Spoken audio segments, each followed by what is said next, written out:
नमस्कार दोस्तों, स्वागत है आप सभी को मेरे यूट्यूब चैनल में। दोस्तों, आज की जो हमारी वीडियो है इसमें हम बात करेंगे पाटलिपुत्र यूनिवर्सिटी पटना स्नातक एडमिशन 2021 से 24 के बारे में। दोस्तों, इसमें हम एडमिशन को लेकर के आई हुई दो बड़ी खबर के बारे में जानेंगे और साथ ही एडमिशन से जुड़ी सारे मुद्दे पर जो हम इस वीडियो में बात करने वाले हैं। तो वीडियो शुरू से लास्ट तक जरूर देखिएगा और अगर कहीं आपको प्रॉब्लम हो या कुछ समझ में ना आए तो हमें कमेंट करके पूछ सकते हैं।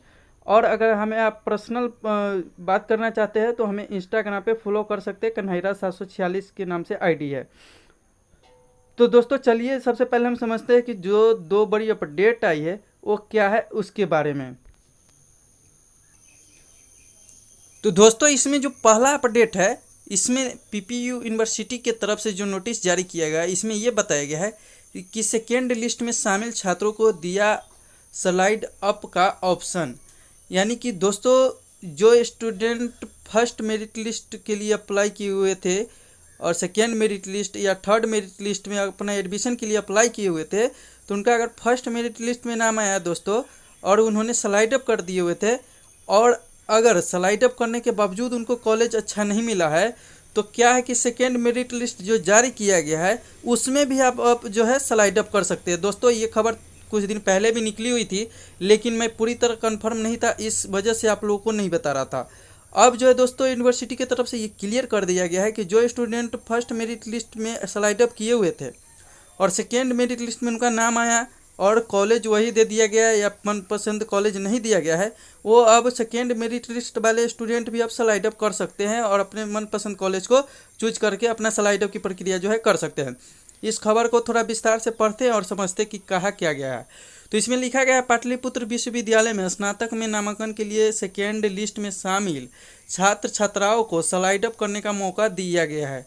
स्लाइड ऑप्शन के जरिए छात्रों को अगर वर्तमान कॉलेज पसंद नहीं है तो उन्हें कोई अन्य कॉलेज का ऑप्शन मिलेगा, लेकिन तीसरी सूची जब भी जारी होगा तो वह अंतिम ऑप्शन होगा। दोस्तों इस बात को आप ख्याल रखेंगे कि इस बार तो स्लाइड अप का ऑप्शन दे दिया गया है फर्स्ट मेरिट लिस्ट के बाद सेकेंड मेरिट लिस्ट में भी, लेकिन अगर आपका जो थर्ड मेरिट लिस्ट में नाम आता है और अगर आप एडमिशन नहीं लेते हैं तो आपको अगला ऑप्शन नहीं दिया जाएगा और आपको एडमिशन से बाहर कर दिया जाएगा। इसके बाद कहा गया क्योंकि उसके बाद कोई और सूची जारी नहीं होगा, यानी कि तीसरी मेगा सूची जारी होने के बाद कोई भी मेगा सूची जो जारी नहीं किया जाएगा। अब लास्ट जो मेगा सूची जारी होगा मेरिट लिस्ट वो तीसरी होगी। इसके बाद कहा गया कि उसके बाद स्पॉट राउंड एडमिशन होगा, यानी कि अगर तीसरी मेगा सूची जारी होती है तो उसके बाद कोई मेगा सूची जारी नहीं होगी, मेरिट लिस्ट नहीं जारी होगी, बल्कि जो है स्पॉट एडमिशन जो है लिया जाएगा, तत्काल एडमिशन। अब इसमें कहा गया जिसमें फिर से स्पॉट राउंड के लिए एक आवेदन लिया जाएगा। दोस्तों अगर आपका नाम फर्स्ट सेकेंड और थर्ड मेरिट लिस्ट में नहीं आता या कोई ऐसे स्टूडेंट है जिन्होंने अपना जो है अप्लाई नहीं किए हुए थे फॉर्म एडमिशन के लिए, तो वो जो है स्पॉट एडमिशन जो होगी उसमें आवेदन वो कर सकते हैं। इसके अनुसार जिस कॉलेज में सीट खाली रहेगी वहाँ के प्राचार्यों से संपर्क कर वहाँ नामांकन लिया जा सकेगा। दोस्तों स्पॉट एडमिशन के तहत जब आप एडमिशन लेने जाएंगे तो आपको डायरेक्ट कॉलेज से एडमिशन लेना होगा, वहाँ जा कर के कॉलेज में और वहाँ के प्राचार्य से संपर्क करके। अब यहाँ पे कहा गया कि अगर उस विषय में उक्त कॉलेज में सीट खाली नहीं होती तो फिर वैसे छात्रों को नामांकन से वंचित हो सकते हैं। दोस्तों इसमें ये थोड़ी सैड करने वाली न्यूज़ ये है कि अगर आप कोई कॉलेज में सीट खाली रहती है स्पॉट एडमिशन के लिए और अगर आप वहाँ पे जाते हैं और जो भी आपका ऑनर्स है उस ऑनर्स का उस कॉलेज में सीट खाली नहीं रहेगी तो आप जो है स्पॉट एडमिशन नहीं कर सकते हैं, बल्कि आपको जो है एडमिशन से वंचित रहना पड़ेगा, आप जो है एडमिशन नहीं ले सकते हैं। दोस्तों इस पे ये कहा गया है कि यह पूरी तरह उक्त कॉलेज पर निर्भर करेगा, बीबी की भूमिका इसके बाद नहीं रह जाएगी। सेकेंड लिस्ट के अनुसार जो छात्र नामांकन नहीं लेना चाहते हैं उन्हें 23 सितंबर तक स्लाइड अप करने का मौका दिया गया है। दोस्तों अगर आप जो है सेकेंड मेरिट लिस्ट में आपका नाम आया है तो सेकेंड मेरिट लिस्ट वाले स्टूडेंट भी और फर्स्ट मेरिट लिस्ट में जो स्लाइड अप किए थे उनका नाम अगर सेकेंड मेरिट लिस्ट में भी आया है तो भी आप स्लाइड अप कर सकते हैं 23 सितंबर तक। अब दोस्तों बात कर लेते, ये तो थी कि पहली खबर जिसमें आपको ये बताया गया है कि किन छात्रों का नामांकन नहीं होगा। स्लाइड अप का फिर से प्रक्रिया जो है दे दिया गया है, 2 बार आप स्लाइड अप कर सकते हैं, पहले एक ही बार थी। इसके अलावा ये कहा गया है कि थर्ड मेरिट लिस्ट में नाम आएगा तो उसमें आपको एडमिशन लेना होगा, नहीं लेते हैं तो आपको एडमिशन से वंचित कर दिया जाएगा। और चौथा जो इसमें ऑप्शन दिया गया है कि थर्ड मेरिट लिस्ट के बाद जो है स्पॉट एडमिशन होगा, लेकिन उसमें भी अगर आप कॉलेज में सीट खाली रहती है तब भी जाकर के आपका एडमिशन होगा।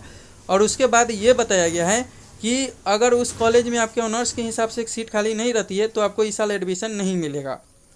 तो दोस्तों ये सारा खबर हम इस जो है इन्फॉर्मेशन के जरिए जाने हैं। अब दूसरा इन्फॉर्मेशन जान लेते हैं कि क्या कहा गया है। तो दोस्तों कि जैसे यहाँ पे एक देख सकते हैं लिखा हुआ है, सेकेंड लिस्ट में नामांकन नहीं लेने वाले छात्रों का नाम अगले राउंड में नहीं आएगा। दोस्तों इस खबर को थोड़ा ध्यान से सुनिएगा, क्योंकि इसमें जो बहुत इंपॉर्टेंट बातें कही गई है, अगर आप सही से नहीं समझते हैं तो आप एडमिशन क्षेत्र से बाहर हो जाएंगे और आपका जो है इस साल अब एडमिशन नहीं होगा। इसमें साफ साफ कहा गया है कि पाटलिपुत्र विश्वविद्यालय के स्नातक के सामान्य पाठ्यक्रमों में नामांकन के लिए दूसरी सूची पहले ही जारी हो चुकी है। जैसे कि दोस्तों आप लोग को पता है कि ये जो है दूसरी सूची 13 को ही जारी किया गया था और इसमें जो है 23 तक नामांकन का डेट दिया गया है। कहा गया है कि इस सूची के आधार पर 23 सितंबर तक नामांकन होगा, जबकि 24 सितंबर तक कॉलेज को नामांकन के लिए विद्यार्थियों की सूची अपडेट कर देनी है। यानी कि दोस्तों 23 तक तो आपका नामांकन होगा, उसके बाद जो है 24 तक आपका जो है जो डॉक्यूमेंट है वो वेरिफिकेशन होगा। इसके बाद कहा गया कि इसके बाद बाकी बची खाली सीटों पर नामांकन के लिए 26 सितंबर को मेगा सूची प्रकाशित की जाएगी। दोस्तों मैंने इसका पहले ही वीडियो बना रखा है कि आपका थर्ड मेरिट लिस्ट कब आएगा और उसमें जो है कब तक आपका नामांकन होगा। इसके बाद कहा गया है कि लेकिन तीसरी सूची में उन छात्रों को संज्ञान नहीं लिया जाएगा। इसमें साफ साफ कहा गया है कि तीसरी सूची में उन स्टूडेंट को एडमिशन नहीं दिया जाएगा जिन्होंने दूसरी सूची आने के बाद भी निर्धारित कॉलेज व पाठ्यक्रम में नामांकन नहीं लिया है और न ही स्लाइड अप का विकल्प चुना है। दोस्तों अगर आपका नाम फर्स्ट मेरिट लिस्ट में आया था या सेकेंड मेरिट लिस्ट में आया था और आपने अगर अपने एडमिशन नहीं लिया था और आपने जो है स्लाइड अप नहीं किया हुआ था तो आपको जो है थर्ड मेरिट लिस्ट में आपका नाम नहीं आएगा, आप जो है एडमिशन नहीं ले सकते हैं। साथ ही कहा गया कि ऐसे अभ्यर्थी नामांकन पूरी तरह से बाहर हो जाएंगे। पाटलिपुत्र विवि प्रशासन ने पहली मेगा सूची में शामिल विद्यार्थियों के लिए स्लाइड अप का विकल्प दिया था, लेकिन दूसरी सूची के विद्यार्थियों के लिए यह सुविधा नहीं थी। लेकिन छात्रों के आग्रह पर विवि प्रशासन ने यह व्यवस्था दूसरी सूची में भी लागू की है। दोस्तों पहले ये क्या थी कि फर्स्ट मेरिट लिस्ट वाले स्टूडेंट ही स्लाइड अप कर सकते थे, सेकेंड मेरिट लिस्ट वाले छात्र नहीं कर सकते थे। लेकिन इस साल क्या किया है कि जो सेकेंड मेरिट लिस्ट में जिनका नाम आया है वो भी स्टूडेंट जो है स्लाइड अप कर सकते हैं। तो दोस्तों यही थी पूरी खबर। और इसके साथ ही हम बता देते हैं कि थर्ड मेरिट लिस्ट आएगा उसमें जो है आपकी कट ऑफ कितनी जाने वाली है। तो दोस्तों कभी भी जो है फर्स्ट और सेकेंड मेरिट लिस्ट की अपेक्षा थर्ड मेरिट लिस्ट में जो है कट ऑफ कम रहती है। यानी कि अगर आपका 50 से 55 या 60 तक आपका जो है नंबर है तो आपका जो है थर्ड मेरिट लिस्ट में नामांकन होने का 80% चांस है। दोस्तों ये कॉलेज के ऊपर निर्भर करता है कि किस कॉलेज का जो है कितना जो है ये कट ऑफ जाता है। लेकिन जो आपके अगर 55 और 60 के बीच आपका नंबर है तो आप थर्ड मेरिट लिस्ट के आधार पर नामांकन आपका हो जाएगा। तो दोस्तों यही थी 2 बड़ी इन्फॉर्मेशन। इसमें बहुत सारे छात्र को पहले ही भी पता हो गया होगा कि सेकेंड स्लाइड अप का ऑप्शन दिया जा रहा है, लेकिन दोस्तों मैं कंफर्म जब तक नहीं होता हूं मैं वीडियो नहीं बनाता हूं। और आप लोगों से निवेदन है कि अगर आप हमारी जानकारी आपको अच्छी लगती है, करेंटली जानकारी अच्छी लगती है और आपको हमारी वीडियो पसंद आती है तो इसको लाइक सब्सक्राइब तथा वीडियो को शेयर ज़रूर करें।